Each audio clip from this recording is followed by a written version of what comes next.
Vamos orar. Senhor, a Tua palavra vai ser aberta. Pedimos agora que o Senhor fale ao nosso coração, pois precisamos ouvir a Tua voz. Que só o Senhor fale. Que Teu Espírito Santo ilumine a nossa mente para compreendermos a Tua palavra. Que os meus defeitos não impeçam a Tua igreja de ouvir a Tua voz. É o que eu te peço em nome de Jesus. Amém. Bom, o título já está aí na tela, você já deve ter visto. Talvez para você possa soar como um título um tanto alarmista, mas fique tranquilo. É uma mensagem do céu, da própria palavra de Deus para o seu coração. O tema, a última chamada, é um convite que Jesus vai fazer para mim e para você que está em casa também, para saber como é que está o nosso coração e a nossa vida relacionado à nossa preparação antes da volta de Jesus. Esse sermão tem o objetivo de levar você a uma reflexão profunda de como você está, a sua vida espiritual, o seu compromisso com a missão, a sua vida de comunhão. Então, mais do que um alarme gigantesco, é a palavra de Deus soando ao nosso coração para que a nossa vida esteja de acordo com a vontade de Deus, para que o povo dele esteja preparado quando ele voltar. Eu convido você a abrir sua Bíblia na segunda carta de Pedro, no capítulo 3. O convite dessa carta e desse capítulo é um chamado para uma vida autêntica, uma vida santa, enquanto aguardamos Jesus voltar. Essa segunda carta de Pedro, enquanto você vai procurando aí, ela vai marcar o discurso final do apóstolo. Ele já está velho, um tanto cansado, e ele vai deixar as suas últimas palavras para a igreja, para os cristãos, para aquele que, quem sabe, ele pregou, viu crescer na fé e que estavam aguardando a volta de Jesus, mas por uma aparente demora, alguns começaram a fraquejar na fé. Alguns começaram a dizer: está demorando demais, será que de fato ele vai vir? Pedro então escreve essa carta e esse capítulo 3 de forma específica para encorajar os crentes a se manterem firmes na promessa que Jesus já tinha feito. E você sabe, promessa e realidade para Jesus é a mesma coisa. Se ele prometeu que vai voltar, ele vai voltar. Se ele prometeu que vai voltar para buscar os seus filhos e que está preparando uma morada com ele no céu, nas mansões celestiais, assim ele o fará. Não esqueça, promessa e realidade para Deus é a mesma coisa. Mas é interessante a gente pensar, enquanto ele não vem, como eu me preparo? Enquanto ele não vem, como eu o busco? É isso que Pedro vai nos mostrar a partir de então. É interessante que quando a gente fala da volta de Jesus e dessa preparação, para muitos isso é algo distante. Para alguns isso até não vai acontecer. O apóstolo, ele vai destacar um grupo muito específico de pessoas que estavam se infiltrando dentro da igreja e também trazendo uma influência fora da igreja, onde essas pessoas, meio que infiltradas, estavam então desanimando o povo e tirando deles os olhos na promessa. Quem são esse grupo? São os escarnecedores. Eu convido você a ler comigo versos 3 e 4. Diz assim, 2 Pedro capítulo 3, versos 3 e 4. Tendo em conta antes de tudo que nos últimos dias virão escarnecedores e seus escárnios, andando segundo as próprias paixões, e dizendo: onde está a promessa da sua vinda? Porque desde que os pais dormiram, todas as coisas permanecem como desde o princípio da criação. O apóstolo faz um alerta E é interessante porque a introdução que ele vai dar a esse tema é justamente já dizendo que no meio do povo haveriam aqueles que seriam céticos, aqueles que seriam zombadores.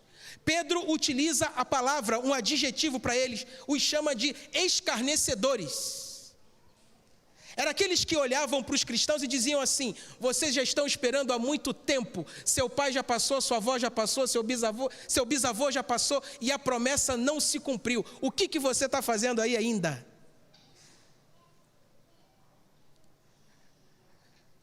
É melhor você aproveitar as paixões da vida, os desejos da vida. Aí Pedro diz assim: cuidado com eles, eu preciso alertá-los sobre eles. Interessante que o Salmo 1, você já deve conhecer, tem uma recomendação lá, e uma bem-aventurança, e diz assim: bem-aventurado aqueles que não andam, aquele que não se detém também na roda de quem? Dos escarnecedores. Pedro escreve para uma igreja que crê na promessa, mas começou a se cansar por causa da espera. Como é que você está esperando Jesus? Você já cansou de esperar? Ou será que você ainda está com a mesma expectativa, o mesmo desejo ardente ainda no seu coração, como se ele fosse voltar daqui a pouco?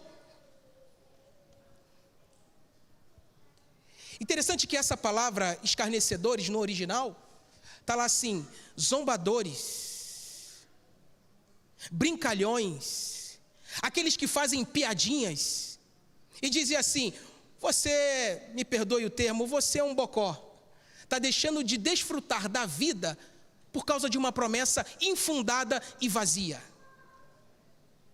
Essas pessoas estavam no meio deles. É por isso que Pedro então escreve dizendo assim: cuidado com eles, não se engane com eles. Tinha um reflexo muito grande desses escarnecedores na igreja, porque a fé deles começou a enfraquecer. E é interessante, eu trouxe aqui um pensamento: a fé não cai de uma vez, ela começa a se desgastar quando passa a escutar as vozes erradas. Olha para mim aqui, cuidado com os escarnecedores, aqueles amigos que ficam zombando de Jesus e da sua fé, cuidado com eles. Porque quando você começa a se envolver com essas pessoas, a se aproximar, a conviver, sempre uma chacota em relação àquilo que você crê, sempre uma chacota em relação aos princípios, aos valores que você quer carregar, a fidelidade que você quer ter na sua vida, nos relacionamentos, na sua vida financeira, na sua vida conjugal. Sempre tem uma chacota, sempre te tiram como se fosse uma comédia. E muitas vezes esse círculo de amizades acaba de forma gradual, progressiva, afastando você de Deus e atrapalhando a sua fé. Cuidado com as vozes erradas, é isso que Pedro está dizendo.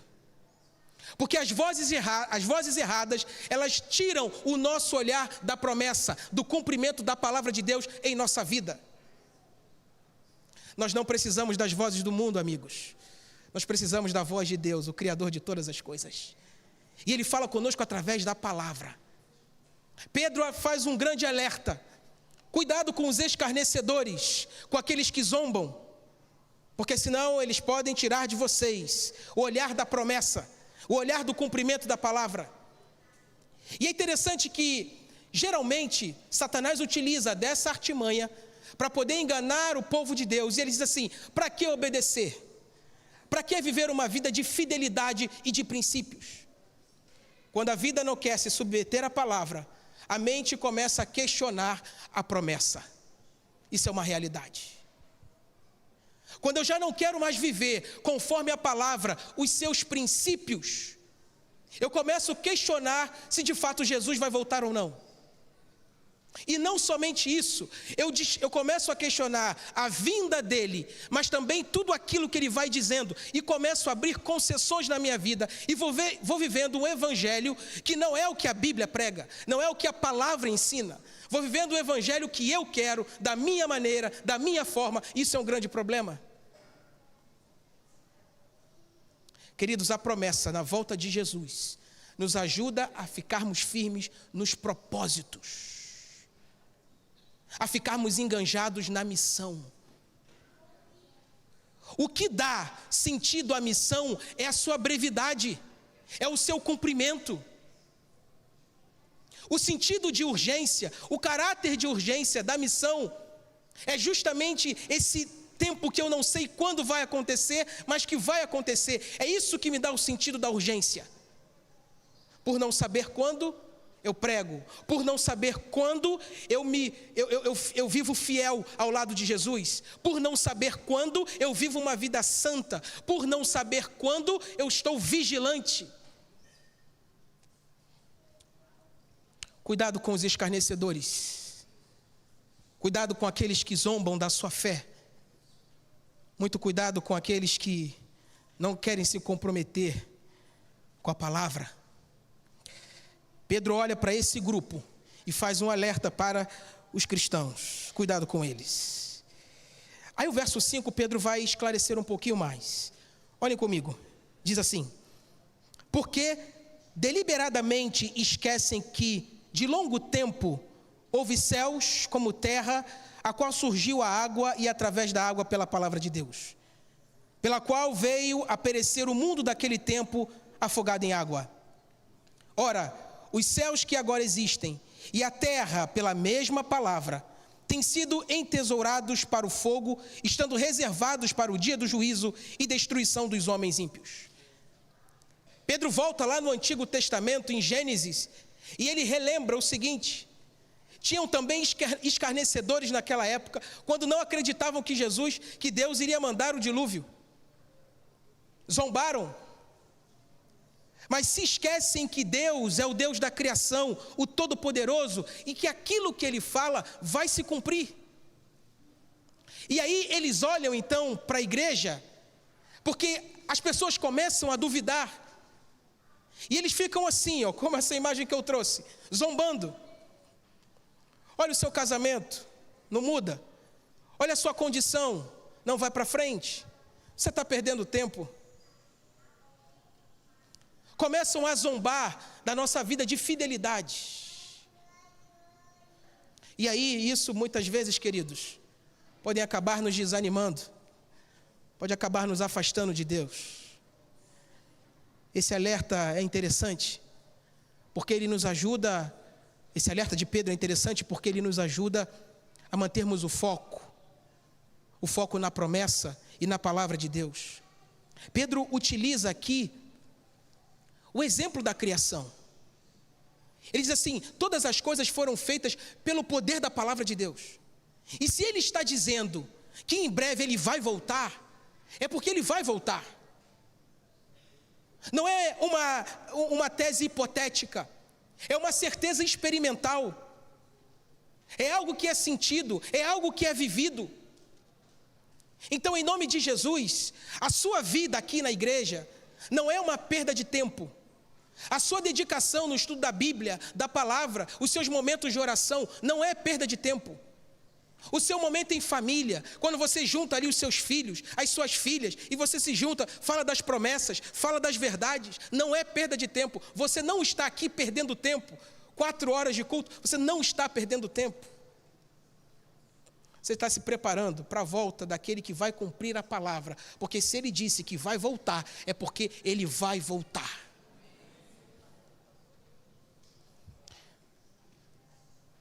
Pedro, então, deixa claro 3 pontos interessantes sobre aqueles que duvidam da promessa. Em primeiro lugar, a vigilância diminui. Segundo lugar, a santidade perde a urgência. Em terceiro lugar, a esperança vira teoria.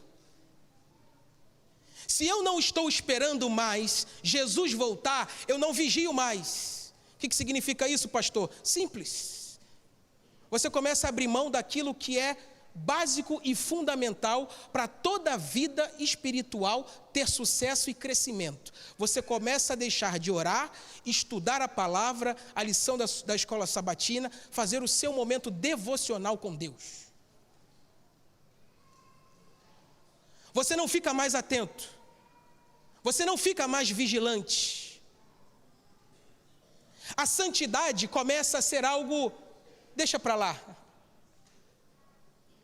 Começo a ser tomado pelos meus desejos e pelas minhas paixões. Não estou mais sendo regido pela palavra.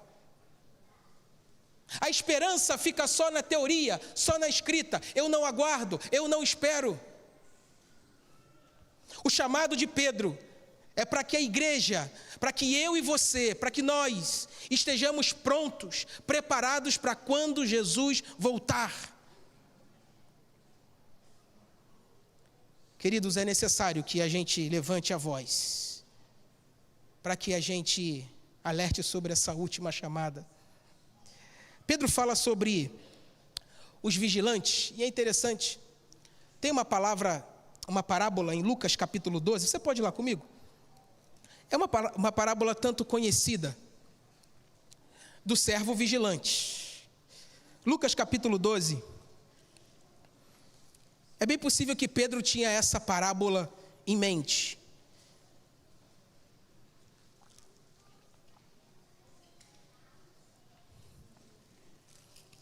Lucas capítulo 12, verso 35. Diz assim: cingido esteja o vosso corpo, e acesa as vossas candeias. Sede vós semelhante a homens que esperam pelo seu Senhor, ao voltar ele das festas de casamento, para que quando vier e bater a porta, logo lhe abram. Bem-aventurado aqueles servos, a quem o Senhor, quando vier, os encontrem vigilantes. Em verdade vos afirmo, que ele há de cingir-se, dar-lhes lugar à mesa, e aproximando-se, os servirá. Verso 43. Bem-aventurado aquele servo, a quem quando o seu senhor vier, achar fazendo assim. Verdadeiramente vos digo que lhe confiará todos os seus bens. Mas se aquele servo disser consigo mesmo, meu senhor tarda em vir, e passar a espancar os criados e as criadas, a comer e a beber e a embriagar-se, virá o senhor daquele servo em dia em que não espera, em hora que não sabe, e castigá-lo-á, lançando-lhe sorte com os infiéis. Aqui é uma parábola.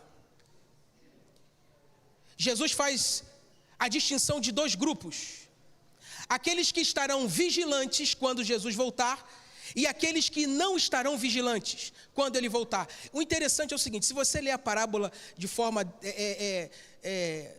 coesa, com calma, você vai perceber uma coisa. Os dois servos sabiam que o dono, que o Senhor iria voltar.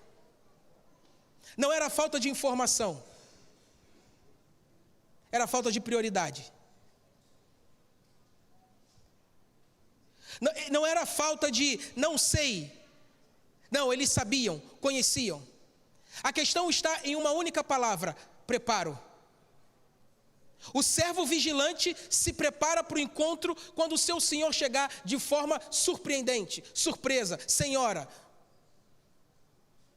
O servo não vigilante, ele conhece que o seu senhor vai voltar a qualquer hora, mas pela aparente demora, ele não se prepara. Então ele vive a vida como se o senhor não fosse voltar. E é interessante porque ali Jesus utiliza a palavra espanca os seus criados, criadas.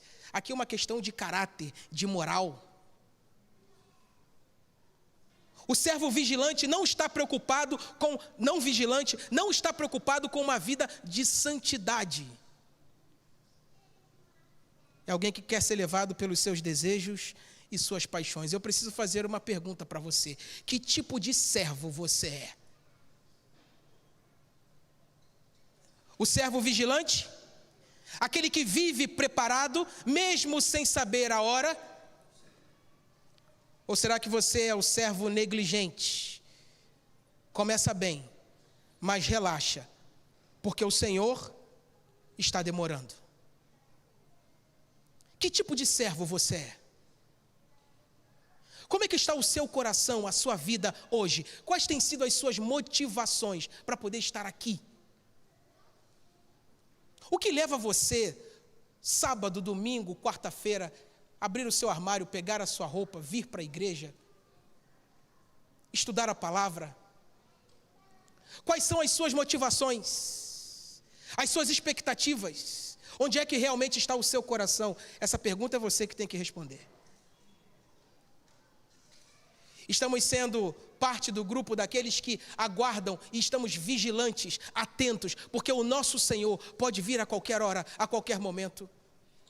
Ou somos aqueles que até começamos bem, até começamos com alguma motivação, mas a aparente demora nos levou então ao relaxamento e consequentemente o afastamento, consequentemente a fé enfraquecida.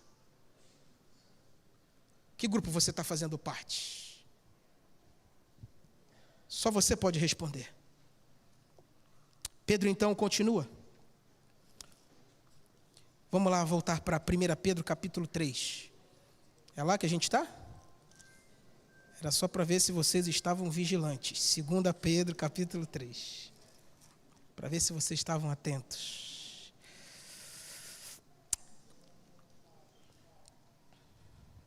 Versículo 9. Não retarda o Senhor, verso 8. Há todavia uma coisa, amados, que não deveis esquecer, que para o Senhor um dia é como 1000 anos, e 1000 anos como um dia. Não retarda o Senhor a sua promessa, como alguns a julgam demorada. Pelo contrário, Ele é longânimo para convosco, não querendo que nenhum pereça, senão que todos cheguem ao arrependimento.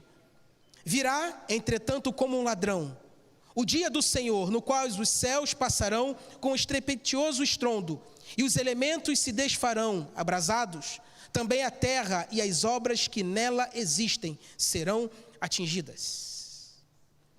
Pedro agora, ele traz um alerta, e é interessante, que na parábola que Jesus conta, ele fala assim: você deve cingir os seus lombos e estar com a candeia acesa. O que era cingir os lombos? Geralmente as roupas da época, né, eram túnicas que iam até o pé. Então, se acontecesse alguma coisa e precisasse correr, se você não levantasse as túnicas e colocasse como se fosse uma bermuda, você não conseguiria correr. Então, cingir os lombos é justamente isso: levantar a túnica, dobrar, como se ela virasse uma bermuda, para que se acontecesse alguma coisa, você está preparado para conseguir correr, para conseguir fugir. Cingir os lombos, candeia na mão, ou seja, estar preparado e vigilante.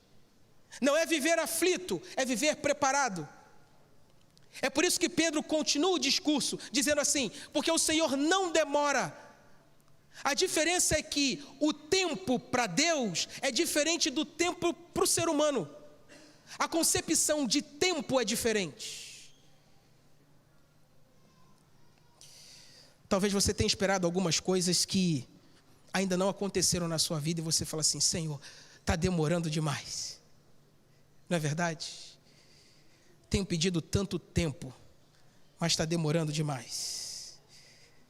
Pedro deixa claro no verso 8 que Deus conta o tempo de uma forma diferente. Nós contamos o tempo de acordo com as nossas limitações. Deus conta o tempo de acordo com a eternidade. Ele é eterno.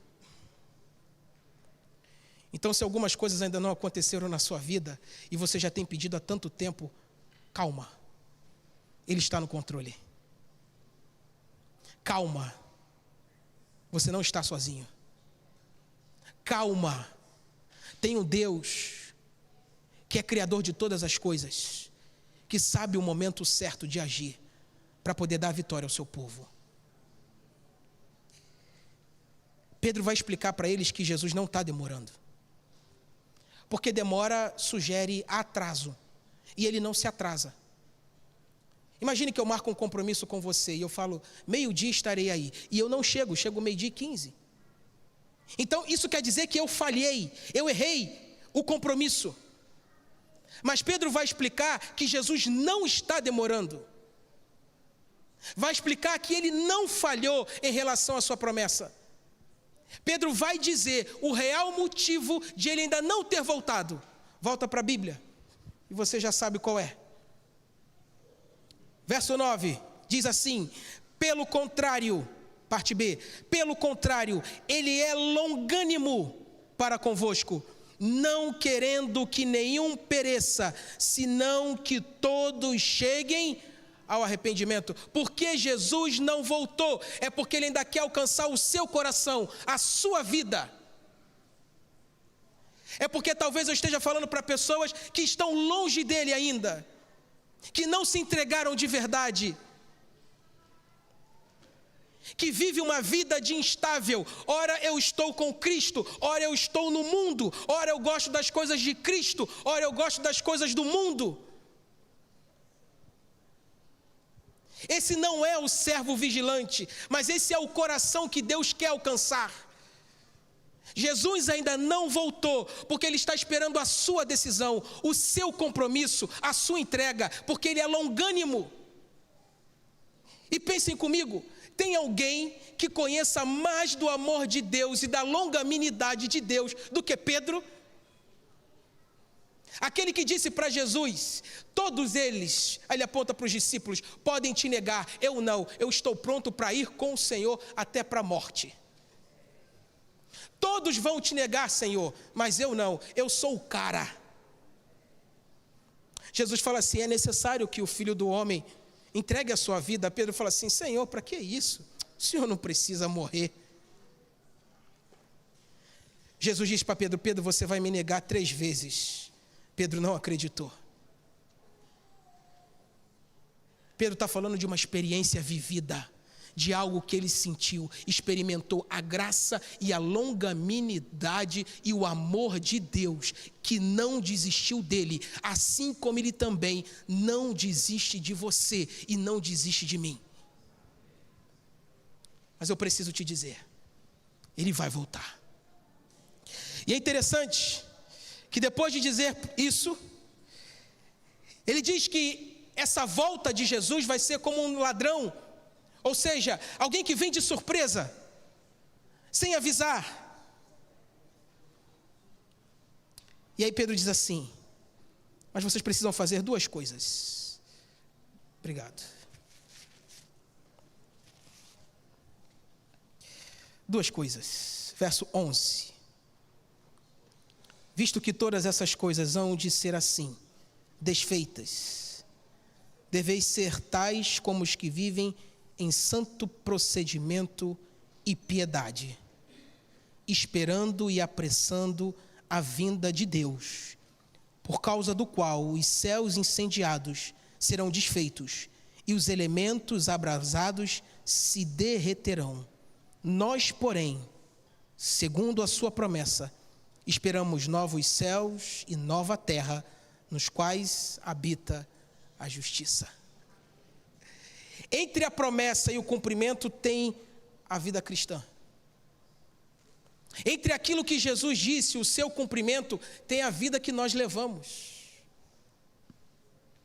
Tem as suas escolhas, as suas decisões, o seu compromisso. Pedro fala de uma vida, e é interessante quando ele fala sobre isso, porque a questão do tempo era o que incomodava, e o tempo que nos incomoda hoje pode ser justamente o tempo que Deus está usando para curar você por completo. Porque tem corações ainda que precisam ser alcançados. Eu penso no meu pai que ainda precisa ser alcançado.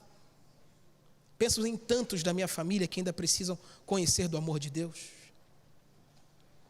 É para esse público que Pedro está falando assim, não desanimem, mas sigam firmes. E Pedro vai falar aqui de uma vida santa e justa. Queridos, isso mexeu muito com o meu coração. Porque Pedro vai falar de uma vida santa e piedosa. O que é isso? É uma vida com princípios e valores pautados na palavra de Deus. Não é uma vida rebelde. É uma vida segundo o assim diz o Senhor.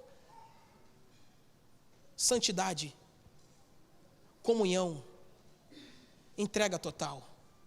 Vida santa e piedosa. Vida santa é uma vida que você decide todos os dias se aproximar de Jesus e de sua palavra para ser santificado pelo poder do Espírito Santo. Vida piedosa, queridos, é uma vida onde você se compromete com Cristo e com as suas obras. Pedro fala de um evangelho e ele diz assim: apressando a volta de Jesus. Talvez esse texto mexa com você no seguinte sentido: será que eu posso apressar a volta de Jesus? A palavra deixa claro que nós nós somos os cooperadores desse grande privilégio que é pregar. E o que a gente prega como remanescentes de Deus? A gente prega as mensagens, as 3 mensagens angélicas de Apocalipse capítulo 14. De um rei que está voltando para vir buscar os seus filhos. De um rei que está vindo para poder buscar todo o coração que de fato se abriu para ele. O que a gente anuncia, queridos? A gente anuncia o evangelho eterno, o evangelho que salva, que restaura. Mas a gente também anuncia de um juízo que muito em breve virá. E todo aquele que não tiver preparado, infelizmente, se perderá. Eu quero concluir com os conselhos finais de Pedro. São 3. Versos 14 e 15, ele diz sobre vida reta. Você pode ir lá comigo? Por essa razão, pois amados, esperando essas coisas, empenhai-vos para serdes achados por ele em paz, sem máculas e irrepreensíveis. Que texto bonito. Sem máculas, irrepreensíveis, vida santa, jovens santos, pessoas santas. E aqui não é perfeição no sentido de impecabilidade, não é isso. É uma vida correta, é uma vida madura, é de fato um compromisso. Não é alguém que fica brincando com os limites, não é alguém que fica se levando pelos desejos e paixões, é alguém que se compromete com Jesus. E esse compromisso é uma vida de fidelidade em todas as áreas da sua vida. Uma vida santa, uma vida reta. Vida reta é alinhar o que você crê com o jeito que você vive. Pedro está aqui mostrando o caráter daqueles que estão aguardando a volta de Jesus. Ele fala do estudo da palavra, versos 16 e 17.